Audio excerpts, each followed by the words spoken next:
The last trace of steam evaporated in the autumn air. The train rounded a corner. Harry's hand was still raised in farewell.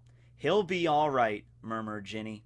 As Harry looked at her, he lowered his hand absent-mindedly and touched the lightning scar on his forehead. "I know he will." The scar had not pained Harry for 19 years. All was well. Boom! Done! Y'all laughed at me. Y'all said I couldn't do it. But I'm a wizard now, dang it! Accio victory trophy!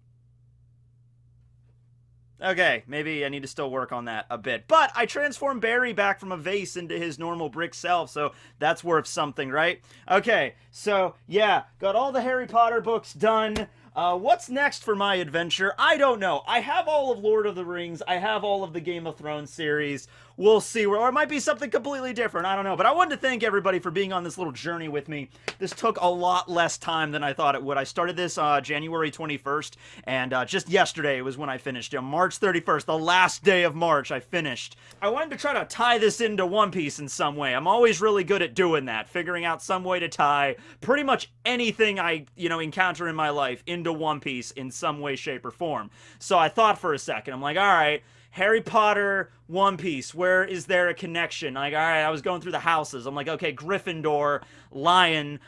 Ironically enough, we've never seen a Lion Zone. That sounds weird, right? Like Lion, King of the Beast. You think we get to see a Lion Zone at some point at this point in the story. We haven't even seen a gifter, one that has like an artificial lion smile. We haven't even seen that. Ravenclaw. Okay, well, I already talked about Karasu, so Hufflepuff with the Badger, by the way, that's my house, of course, the best house. We've never seen any Badger zones in One Piece yet, and that's actually a really good thing, because if you bring the freaking magnificence of the Honey Badger into One Piece, then the story's over. There is no story, right? It's just like Luffy and the Straw Hats encounter the zone, the mythical Honey Badger zone, transforms into a Honey Badger, and then they just drop dead immediately. Like, there's nothing they can do about that. Slytherin with snakes. Oh, there's snakes! There's snakes in One Piece, guys! There's snakes in One Piece! And the princess has giant well, okay, We've already talked enough about Boa, and if you would like to check it out, here's my personal recommendation Boa Hancock playlist over here. If you want to check out all my videos about Boa Hancock. But you know what? Her two sisters, Boa Marigold and Boa Sandersonia, love you, bae, are the ones that kind of get pushed to the side a lot. You don't really see them too often. They had the big moment whenever Luffy first arrived on Amazon Lily. They had to fight him at the arena. Luffy defeats them. And afterwards, I mean, they're still there. They help, explain the whole backstory that they had to deal with at Marigold with the Tenryubito and everything. But it's made very clear at that point that Boa Hancock is going to be, the most important member. She's the eldest of the sisters, and she's the one that's actually a warlord. Although, right now in the story, we are doing the whole warlord, system being abolished thing, and Kobe is being sent to Amazon Lily, probably with a bunch of other Marines in high rank, and they're going to go and try to attack Boa's Island, so hopefully we might get to see maybe I'm not going to see like an all-out war or anything like that, but we might get to see a small battle with Sandersonia and Marigold, getting to see what they can do, because they actually really are strong fighters. I mean, Boa Hancock is the strongest, she's the warlord, she's the eldest sister, but Sandersonia and Marigold, you can't just ignore them like, oh yeah, they're weak. And I think it's the only reason because you don't pay attention to that too much is because, well, they don't get a lot of screen time, but also the only time that they really did have a major battle was against Luffy. Luffy did have some trouble against them, but managed to defeat them. But let me go through that fight really quick for you, because I went back and watched it. That fight, well, there's a few interesting things about it, and also there's a scene near the end that's actually kind of really disturbing. But okay, so the fight starts, okay? Luffy, he arrives in Amazon Lily, they find out about him, they throw him in the freaking, gladiatorial arena to fight for the pleasure of Boa Hancock and the rest of the citizens of the island, and, he fights against some animals first, like Bakura the panther, and Luffy just uses his conquerors to, calm the panther down, and eventually, it's like Boa just gets pissed enough, and she's just like, you know what, Sandersonia, Marigold, you go and take care of him. So they go into the arena, and they transform into their hybrid forms. Okay, so it's revealed that Boa Sandersonia has the power of the Hebi Hebi no Mi model Anaconda, and Boa Marigold has the ability of the Hebi Hebi no Mi model King Cobra, which was, hey, Marigold, you might think, she's not that strong. Luffy named right now his strongest attack after Marigold. You know, his King Cobra when he's in Snake Man. I also feel like the whole reason Snake Man exists, like the name he gave it and that particular fighting style, had to be inspired at least a little bit by the Boa siblings. I mean, come on now. He got sent to an island filled with a bunch of sexy snake ladies. And I mean, I'm going to say right now, Boa Sandersonia. I mean, Hancock, okay, yes, of course, but I don't know what it is about Sandersonia. It's the tongue. You know, I don't know if it's the bobblehead or the tongue or the fact that I don't get it. But when I see Sandersonia, I'm like, it does it for me. I'm like, all right, you know, that's just the way of anime. I've stopped questioning it years ago. It's just like, all right, green-haired girl with a disproportionately elongated bobblehead with huge boobs. Okay, yeah, let's just roll with that, right? And anyway, so he was in the arena fighting against them, okay, and they transform into two giant snakes. Right away, I think that's the first problem they made, that they were fighting together and they transformed into their hybrid forms. That arena was really not that big, and it was surrounded by a pit of spikes. All right, so it kind of limited where they could move and how they could move, and the fact that they were both like these two giant forms, the hybrid forms together fighting against Luffy, was kind of their downfall. But before Luffy managed to get the upper hand, they were actually like decimating him, honestly. Boa Sandersonia had they knew hockey. They both knew armament and observation. Sandersonia's specialty was observation, Marigold's was armament. And this was the first time Luffy, not the first time Luffy had to deal with hockey, like Eneru and stuff at Skypiea had the mantra, but these people actually knew how to use it fairly competently, and Luffy didn't really know what it was at first. I mean, Luffy had some experience fighting against it, like Eneru, like turning off his brain and stuff, but these people were like really good at using it in like a different kind of way. So Luffy tries to go punch Sandersonia, and Sandersonia can just move her body, her snake body, and then, you know, dodge all of Luffy's attacks, and she can predict what he's going to do next, like a kick from the left foot, and then she can just like smack him away. And then Boa Marigold's thing was armament, so she could charge up armament in her hand, sort of similar to Sentomaru using his Dokoi technique, you know, like hitting stuff back with that invisible shockwave. So Luffy went to go punch Marigold, and she could just block it with this, and his arm just kind of bounces off, but not in the normal way. It bounces off and gets all like wonky and just like, what was that? Didn't hurt Marigold at all. And Luffy's arm was just like, whoa, okay, what the hell was that? Because he just punched, you know, armament hockey, and that's not a good thing if you're a Devil Fruit user. So all of the Boa siblings know how to use hockey. Boa Hancock, of course, has the Conquerors on top of that, and really it was Amazon Lily that really thrust that idea into Luffy. Like, he probably had some idea up until now, because he could use Conquerors himself, but it was like very subconsciously and stuff like that. He encountered armament hockey with Sentomaru, he encountered observation with Eneru, but Amazon Lily was more of like, okay, time to shit or get off the pot, Luffy. It's time for you to learn hockey, because you're going to start encountering a lot of really strong warriors from this point onward that are going to be using these weird techniques. And so at that point, of course, it was a while before Rayleigh actually taught him. You know, he still had to go through Impel Down and Marineford and everything, but that at least gave him the idea of like, you know, that you're eventually going to hit a wall. You're going to hit a wall where you need to learn how this hockey thing works. You're not going to be able to succeed further in the new world, okay? So after this, Luffy goes into Gear Second, and with Gear Second, he kind of like, you know, I guess they were expecting that he wasn't going to be much of a threat, and so when he goes into Gear Second and he gets that upgrade, he doesn't outright like KO them with one hit. He doesn't just like, boom, Sandersonia's down, boom, Marigold's down, and then I'm Luffy, I'm awesome. But he does manage to surprise them a bit. And so, like, he attacks Marigold, and Marigold uses the armament to block, and, you know, she does kind of block the attack. She doesn't really receive any damage, but she does get, like, knocked backwards in the process. She couldn't, like, cushion the entire impact. And eventually, because Hancock's watching the fight from up above, and she's like, Sandersonia, Mary, just finish him already. And, you know, they're terrified of their sister, just like everybody else is terrified of Boa Hancock, and they're like, okay. And so they use a technique, they both have it, it's called Medusa Hair, where their hair becomes like snake shaped and seems to have like its own autonomy where it can move around and attack. Their hair.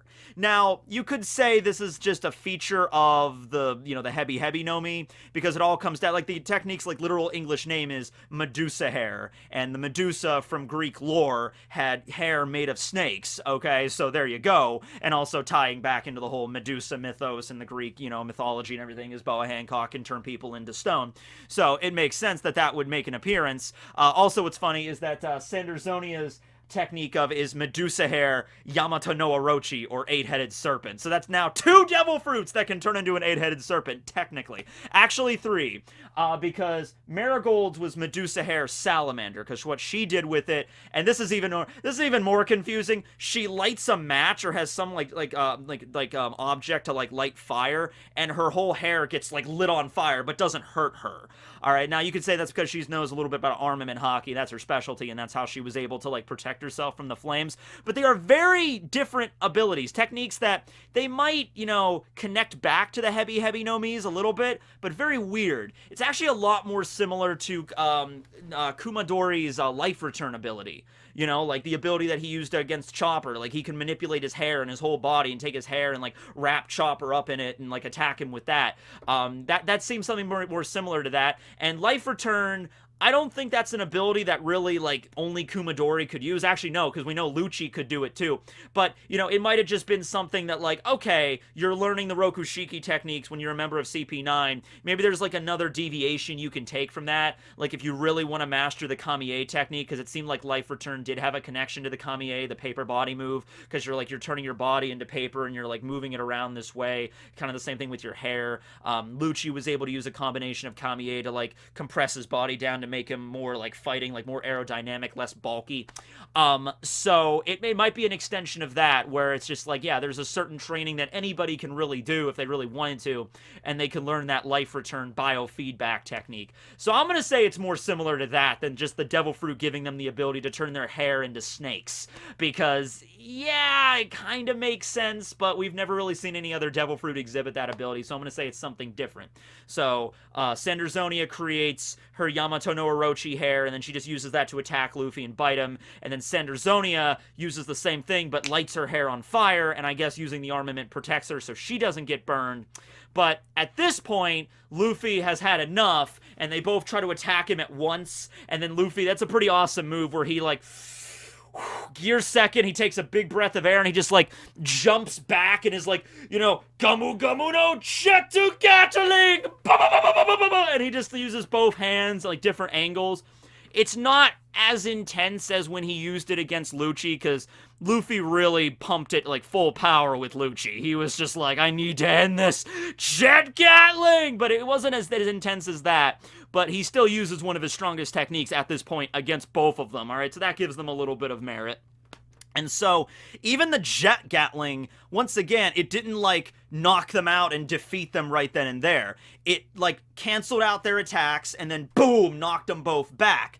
Now, also at the same time, Luffy had the foresight to hurry up and grab their tails and tie them together, and Sandersonia gets smacked right into Marigold, who is currently aflame, and so Sandersonia smacks into Marigold. It's like, oh god, fire, it burns! And then she's on fire. This is the part of the fight that gets really disturbing, okay? Because when, in the anime, when Luffy does that, when Luffy does the Jet Gatling and then ties their tails together, and they're, like, smacking at each other, Sandersonia, her face is on fire, and she's, like, clawing at it, like, oh god, it hurts, it burns!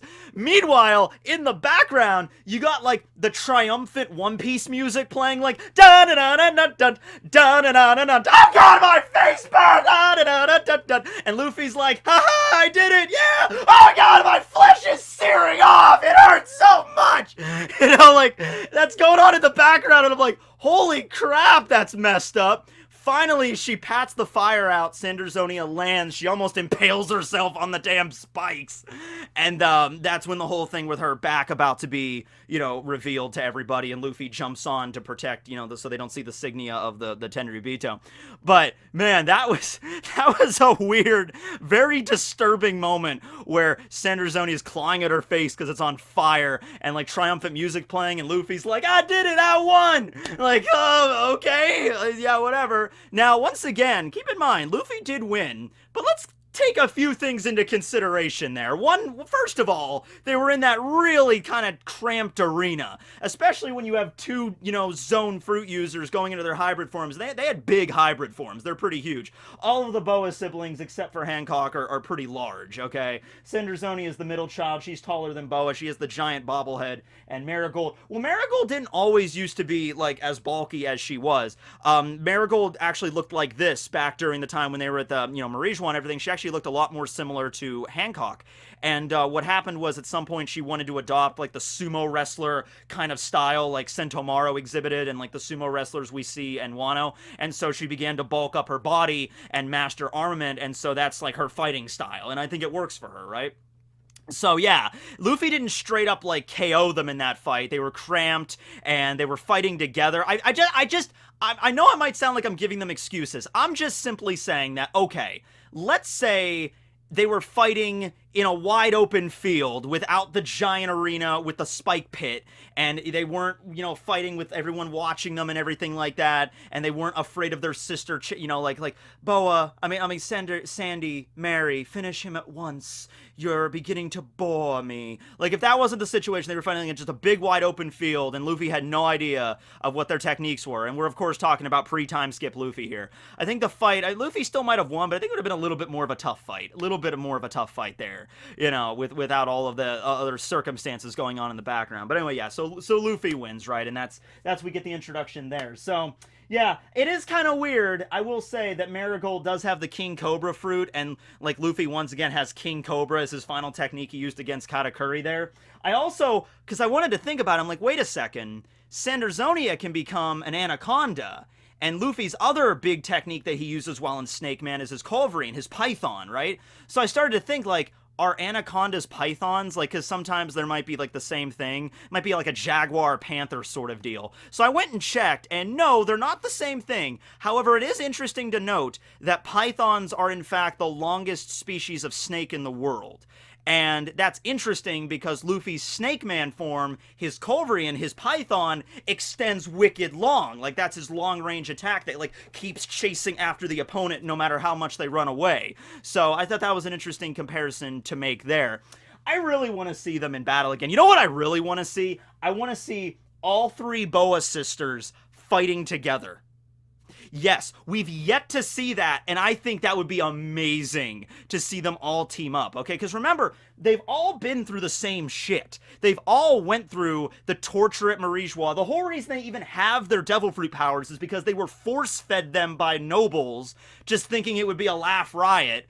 That's kind of a messed up sense of humor there to be like, hey, you know those magical fruits that give people superpowers? Feed them to the slaves. Yeah, that'll be a good idea for entertainment. Maybe they could use the powers to possibly escape and revolt someday. That'll never happen. So they feed them to, Boas and her siblings. And so they went through all that crap together. And yeah, Hancock was always the strongest. I guess that's just like naturally she was just stronger, because, she could kick things and she was made warlord and everything like that. She just has that natural skill. But Sandersonia and Marigold, they trained really hard as well. And especially probably even more so since the time skip, since meeting Luffy and everything like that. They probably want to learn and train their hockey up even more. And now that the government is coming to knock at their doors there, we might get to see that team up. We might get to see all three sisters combining their powers together. We've yet to see Marigold and Sandersonia in their full snake forms. So we saw how big their hybrid forms were, giant busty, snake hybrids. But now we're going to see like that they transform into like, because you understand, like, she's an anaconda. They're not quite as long as pythons, but they get pretty damn long. That's the whole thing of an anaconda. It wraps around you and just... So imagine that. Imagine freaking battleships are arriving at freaking Amazon Lily, and then freaking giant, like, anaconda just reaches out of the jungle, ensnares one of the battleships, and just crushes it, and then moves it back in. And then meanwhile, you have Marigold that transforms into a King Cobra, and then she lights herself on fire in her full snake form and just rampaging down the beach, like, destroying the Marines' advancing forces. Like, alright, Marines, we're landed at Amazon Lily. We will arrive at the freaking palace, and we will take in Boa Hank. Oh my god, a giant flaming snake! And it just arrives out of the jungle and just destroys everybody. And then whoever's left at the end of that, Boa Hancock just arrives on top of a tree or something and just like, oh, boys, you really didn't prepare for this at all. Like, oh my god, she's so hot! And then, you know, the advancing force is pretty much decimated the way I explained it with that, right? And plus, that's not even getting into the rest of the Kuja that are incredibly powerful in their own right. They all have hockey arrows, and they've trained in that shit, so, yeah. But anyway, yeah, just wanted to do a video about that, because it very, you know, tangentially connects back to the Harry Potter books in some way. I wonder if Boa Hancock would have been sorted into, yeah, she probably would have been sorted into Slytherin. Yeah, probably. All right, well, anyway, thanks for watching, everybody. People have asked, you know, are you going to do a Harry Potter video? I do plan on it. I don't know if it'll be on this channel or the vlog channel, because I've been trying to get some new stuff on the vlog channel, so I might just make a video about that. Talking about, like, my little journey through the books and stuff, and things that I noticed that, like, were different from the movies, and some of my favorite moments and stuff like that. But, yeah, we'll be talking about that at some point. Thanks for watching, everybody. Yeah, and check out the Boa Hancock playlist here. Yes, it's magnificent. Signing out.